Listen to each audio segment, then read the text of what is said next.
اللهم صل وسلم وبارك على سيدنا محمد عليه افضل الصلاة والسلام. ازيكم يا حبايب قلبي، عاملين ايه؟ بصوا انا كده بصور لكم من اول يوم. الصراحة كان يوم السوق، رحت السوق، شنطة السوق يعني ايه، جهزتها وقلت اروح السوق. اتأخرت شوية، يعني كانت الساعة 9 كده، فقلت اوريكم كده الاجواء الاول. صراحة طلعت كده في البلكونة، قلت اشوف ايه الجو. لقيت الجو لسه تروى الى حد ما، قلت اروح بسرعة واجي قبل الحر يعني. بس الصراحة أنا متعودة أروح بدري. في اليوم ده ما روحتش بدري. رحت على الساعة 9 كده، فاتأخرت هناك يعني في الإيه، في السوق. فاللهم صل على سيدنا محمد. عايزاكم يا حبايب قلبي في أول فيديو كده تحطوا اللايك، واللي لسه ما اشتركتش في القناة تشترك في القناة عشان يوصلها مني كل جديد. وتعالوا بقى، أنا رحت السوق وجيت أقول لكم بقى على الحاجات اللي أنا جبتها. بصوا كان ناقص في البيت شوية حاجات كده، رحت جبت. بس الصراحة ما جبتش سمك الأسبوع ده. بحس كده ان الاسبوع بيعدي على طول، فاولادي مش قوي في السمك، فبجيب سمك اسبوعي واسبوع. بس الصراحه كنت عايزه بتنجان. البتنجان للقليه يعني. كان عامل 15 جنيه، فجبت 2 كيلو بتنجان. قولوا لي بقى على اسعار الخضار عندكم وكده. فاللهم صل على سيدنا محمد. جبت فاكهه بقى. الصراحه لقيت في السوق اللي هو العنب والتفاح والبطيخ. ببعد عن البطيخ الى حد ما عشان خاطر هو بيتعب وكده. فساعات جوزي بيجيب بطخاية ولا حاجة في الأسبوع وكده يعني. فأنا جبت عنب وتفاح بس. العنب كان عامل 50، والتفاح كان عامل 60 جنيه. أهو بدأت أسعار الفاكهة تقل شوية، وحلو زي الفل. بحب التفاح المصري يعني، كان التفاح التاني هناك. فأنا بحب التفاح المصري، ما بيطلع الصراحة بفرح بيه جدا وبحبه، بيبقى مسكر كده ودايب في البق وزي الفل. طبعا البطاطس بقى، وما نستغناش عن البطاطس اليومين دول. فاللهم صل على سيدنا محمد، تنفع فطار وغدا وعشاء وكل حاجة. فجبت حوالي 3 كيلو بال50 جنيه. القتة بقى والخيار والخضار بقى، فجبت قتة وجبت خيار. كيلو كيلو واتنين كيلو، يعني كيلو خيار ب10 جنيه، واتنين كيلو قتة برضو الكيلو عامل 10 جنيه. جبت برضو ب10 جنيه فلفل حبة الحلوين دول ب10 جنيه، يعني هو كان عامل 15 جنيه، خليتها توزن لي ب10 جنيه. الطماطم اهي زي ما انتوا شايفين. جبت حوالي 3 كيلو، 3 كيلو ب50 جنيه، حلوة وزي الفل، لان كان عندي طماطم في التلاجة. فالصراحة ما غبتش في السوق، لان انا كنت عايزة بس شوية الطلبات الصغيرين دول قوي. ما كترتش الصراحة. كنت جايبة بتنجان وكنت جايبة بتنجان الاسبوع اللي فات، ما كنتش عملته. فقورته من بالليل عشان اعمله في اليوم ده. فما اني هعمل المحشي، فما جبتش اي حاجة للمحشي الاسبوع ده، لان كنت صراحة جايبة بتنجان الاسبوع اللي فات. فقلت اعمله محشي يعني. فكنت رايحة من غير ما افطر. صحيت بناتي بسرعة، قلت لهم ايه، بصوا تعالوا ايه يعني اصحوا عشان نفطر. هعمل لكم سندوتشات بطاطس كده سوري زي الفل. فحمرت البطاطس اللي انا جايباها تحفة، البطاطس الرملية دي يا حبايب قلبي حلوة. هاتيها يعني من حد مضمون، لان في رملية ما بتتحرق وفي رملية حلوة. فالرملية اللي انا جبتها حلوة. فحمرت منها وطلعت كده جبنة موتزاريلا من الفريزر، كان عندي برضو الحمد لله، وشوية كاتشب بقى وشوية مايونيز. تاكلي السندوتش يوديكي في حتة تانية خالص. طبعا لو ما كانش عندي العيش السوري ده في الفريزر، كنت عملت عيش من التاني اللي هو العيش الافران العادية. بس ايه، العيش ده كان في الفريزر، وكنت خايفة يعني لا يبوظ وكده. فقلت اعمله. فالصراحة هو بقاله اسبوع كده في الفريزر، فحاسة ان هو قلت خسارة يعني يبوظ. يعني حاسة ان هو مفرول سنة يعني، فاهمين. فست البيت بقى اللي بتخاف على حاجة بقى لا تترمى وكده، عملت لهم من الفسيخ شربات زي ما بيقولوا، لحقته. قلت لهم تعالوا انا هعمل لكم بقى شويه سندوتشات، وكانوا تحفه والله العظيم. تحط البطاطس كده في قلب السندوتش كتير، بطاطس سخنه، وتحط عليها جبنه الموتزاريلا، وتحط عليها شويه كاتشب وشويه مايونيز، وتلف السندوتش وزي الفل وزي العسل. وتجيبيه كده اللي هو تقطعيه نصين يعني. كان فطار زي الفل. اللهم صل وسلم وبارك على سيدنا محمد عليه افضل الصلاه والسلام. طبعا انا رحت السوق وجيت، كانوا عيالي لسه نايمين. باجي اصحيهم يعني، ماما ما بيصحوش اساسا غير على الساعه 2:30 3، ممكن كمان يقعدوا للعصر. فبسيبهم براحتهم. براحتهم الصراحة يعني، عايزاهم يقضوا أجازة حلوة. يرتاحوا ويشبعوا من النوم، فاهمين. عملت السندوتشات كلها كده بالطريقة دي كده، وكان لسه الزيت بتاع البطاطس على البوتاجاز نضيفه زي الفل. قلت اطبق بقى السندوتشات البطاطس. عايزة اقول لكم ان ولادي بصوا البطاطس بقى بالجبنه الموتزاريلا بالكاتشب طعمها رهيب والله العظيم. بيجيبوا ولادي بيجيبوا السندوتشات السوري ده، السندوتش عامل 35 جنيه، وفي محلات بتبيعه ب45. فالصراحه انا عملت يعني كميه والله العظيم، يعني السندوتش مش محتاج خالص يتباع ب30 او ب40 حتى، يعني حاجه بتتعمل في البيت نظيفه وزي الفل وبتبقى ارخص بكتير. بس احنا بقى ساعات بنكسل يعني. اللهم صل وسلم وبارك على سيدنا محمد. طبعت السندوتشات كلها كده بالطريقه دي، وبدات ان انا اطلعها، بتطلع معاكي حتى لو السندوتش كان هيتهرق بتطلع معاكي زي الفل. بتطبعيها بصي اهو. قسمت السندوتش اتنين. بصوا بقى عملت كميه محترمه من السندوتشات كل العيله فطرت بيها. اهي بصوا البطاطس بقى بالجبنه بالكاتشب بالمايونيز في حته تانية خالص زي العسل. خدتها كده وصحيت ولادي صباح الخير خدوا السندوتشات بسرعة كلوها وهي سخنة، يعني عشان نفطر كلنا سوا. وانا مش هفضل اما تصحوا اعمل لكم حاجة تانية، فقوموا يلا فاهمين. كانت الساعة حوالي 2 الظهر، فكفاية عليهم كده لحد دلوقتي. بصوا السندوتشات تقوليش سندوتشات شاورما اهو بصوا. كان فاضل شوية كاتشب ومايونيز هحطها لهم جنب السندوتشات كده. كلنا اكلت السندوتش وقلت بقى ايه اعمل لي كوباية قهوة. اللهم صل وسلم وبارك على سيدنا محمد عليه افضل الصلاه والسلام. عايزاكم يا حبايب قلبي بقى ايه تشجعوني، عايزاكم تشجعوني باللايكات الكتير والتعليقات الحلوه منكم. في ناس كتير بيشاهدوا لي الفيديو وما بيكتبوش تعليق. كل اللي تشاهد الفيديو تكتب لي تعليق كده نقعد نتكلم كده مع بعض، وكمان تعمل لي لايك، لان الصراحه عايزه اقول لكم القناه بتاعتي والله العظيم مصدق نفسي. انا بحب اقوم من النوم كده افتح القناه اشوف المشاهدات، يعني هي بصراحه نفسي تفتح نفسي كده بأي مشاهدات بأي لايكات بتعليقات. ف بصوا عملت القهوة بتاعتي اهي. يا سلام بقى، يا سلام على شوية القهوة دول. أي صداع ولا أي حاجة بيروحوا بعد كوباية القهوة. فعايزاكم يا حبايب قلبي بقى تفتحوا نفسي كده تعملوا لي مشاركة الفيديو على الفيس بتاعكم لكل اصحابكم لكل حبايبكم كده عشان قناتي تكبر وتتشاف، ولايكات كتير وتعليقات حلوة منكم. ربنا يسعدكم يا رب ويوفقكم ويوفق اولادكم جميعا، اللهم امين يا رب العالمين.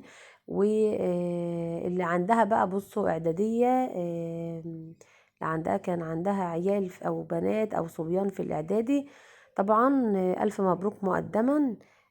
هم نزلوا الأوائل النهاردة، فخلاص النتيجة ظهرت. فمبروك وربنا يطمن قلوبكم يا رب على ولادكم، ويطمن قلوبنا يا رب كلنا على ولادنا، ووفق ولادنا جميعا اللهم امين يا رب العالمين. ووفق ولادكم اللي في الثانوية العامة قولوا امين. كل المشاهدين كده وكل المتابعين يقولوا امين في التعليقات يا رب كده. وفق ولادنا جميعا اللي في الثانوية العامة اللهم امين يا رب العالمين.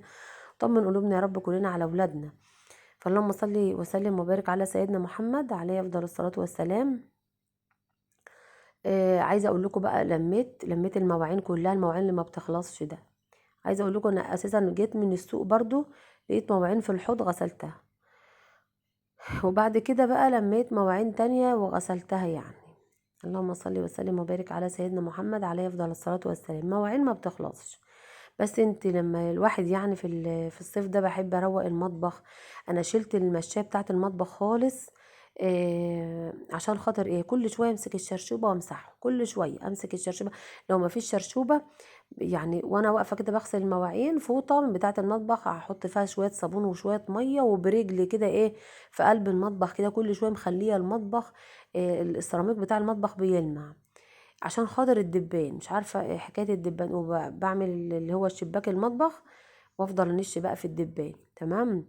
فالصيف عايز كل شويه تمسحي كل شويه، فلو حطيتي مشايه ولا حطيتي حاجه بصي بتكسلي تعيني هتلاقيها فيها تراب كده.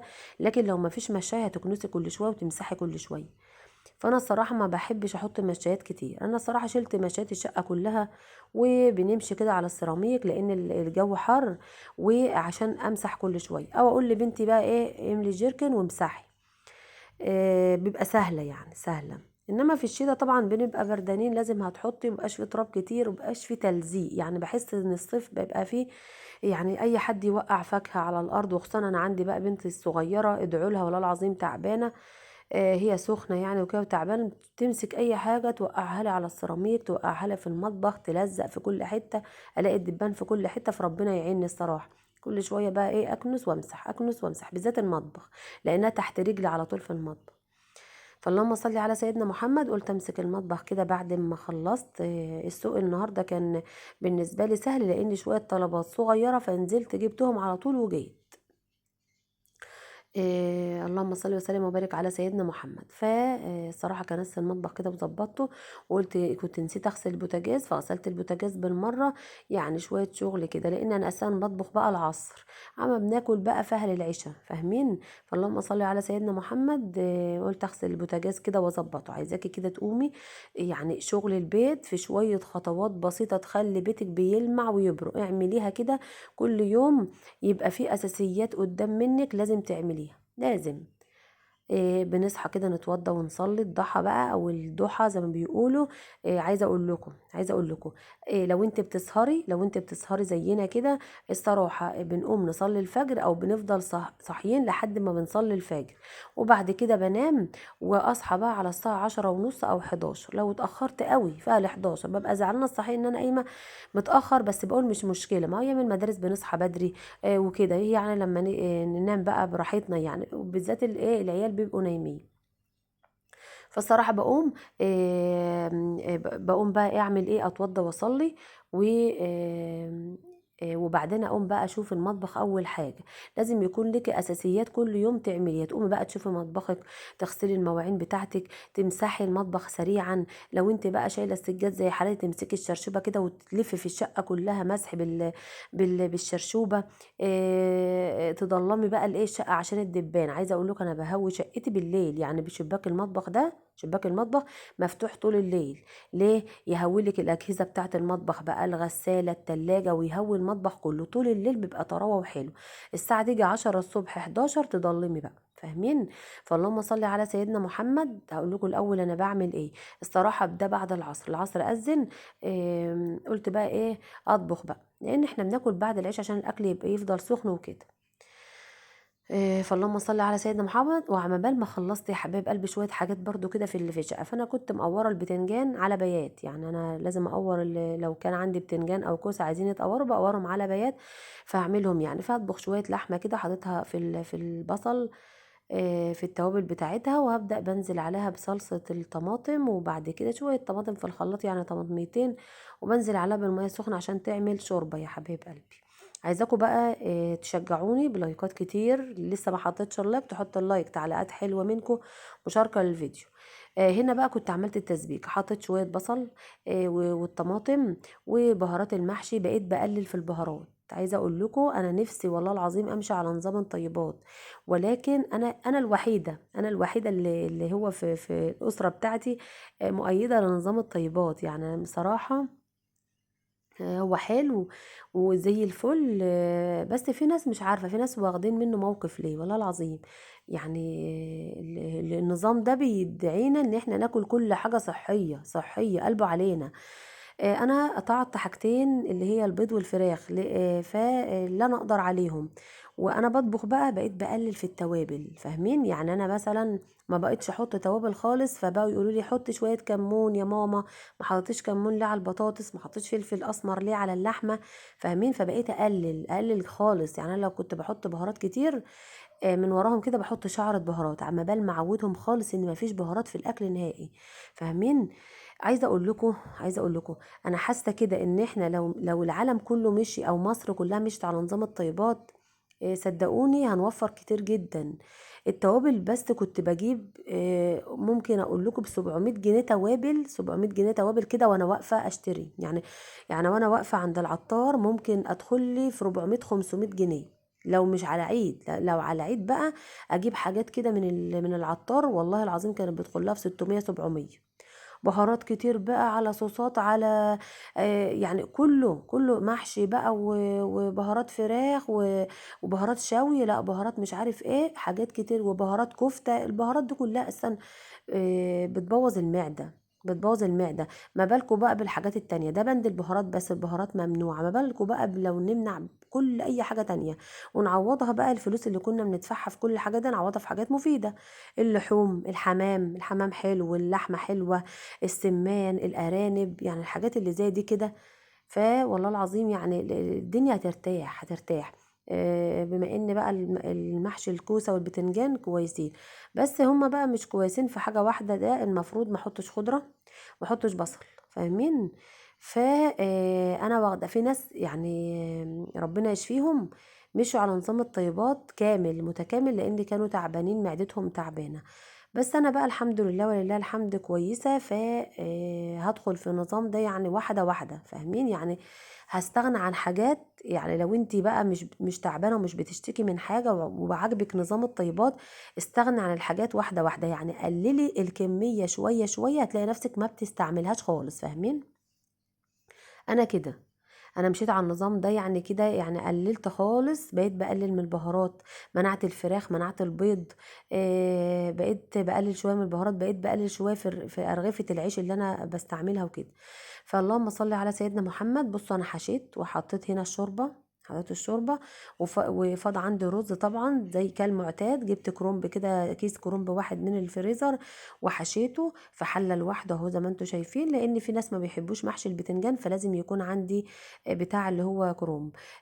الفيديو النهارده خفيف ولطيف كده، يا رب يعجبكم، يا رب يعجبكم يا رب، وعايزاكم يا حبايب قلبي ما تنسونيش في اللايكات الكتير، وده كان الاكل، اتفضلوا معايا.